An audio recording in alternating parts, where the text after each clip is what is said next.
गुरुचरित्र 14वा अध्याय वाचल्याने होणारे फायदे. दारिद्र्य कमी होते. या अध्यायात श्री गुरूंची कृपा भक्तावर कशी होते ते सांगितले आहे. श्रद्धेने वाचन केल्यास घरातील आर्थिक तंगी, पैशाची अडचण, कामात अडथळे हळूहळू कमी होतात असे मानले जाते. नोकरी व्यवसायात यश, नोकरी मिळण्यात उशीर होत असेल, व्यवसायात नुकसान होत असेल, पैसे अडकत असतील तर 14वा अध्याय नियमित वाचल्यास मार्ग निघू लागतो अशी दत्तभक्तांची श्रद्धा आहे. घरातील क्लेश व वाद कमी होतात. घरात सतत भांडण, अशांती, मानसिक ताण असेल तर हा अध्याय मनशांती देतो. गुरुकृपेने घरात शांत वातावरण तयार होते.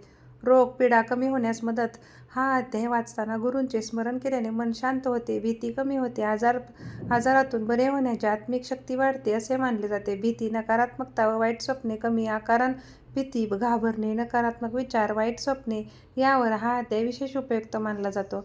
अडलेले कामे पूर्ण होतात. खूप दिवसापासून अडकलेले काम, कोर्ट कचेरी व्यवहार, कर्ज यासारख्या समस्या लोक हा अध्याय संकल्प करून वाचतात. गुरुकृपा व मनशांती. सर्वात मोठा फायदा म्हणजे मन स्थिर होते, विश्वास वाढतो, गुरुवर पूर्ण श्रद्धा निर्माण होते. कसा वाचावा? गुरुवारी सुरू करणे उत्तम. आंघोळ करून स्वच्छ बसावे. दत्ताचा फोटो पादुका समोर ठेवावेत. श्री दिगंबरा दिगंबरा श्रीपाद वल्लभ दिगंबरा 11 वेळा म्हणा. मग 14वा अध्याय वाचा. शेवटी प्रार्थना करा. कालावधी सलग 7 दिवस किंवा 11 गुरुवार वाचतात. श्रद्धेनुसार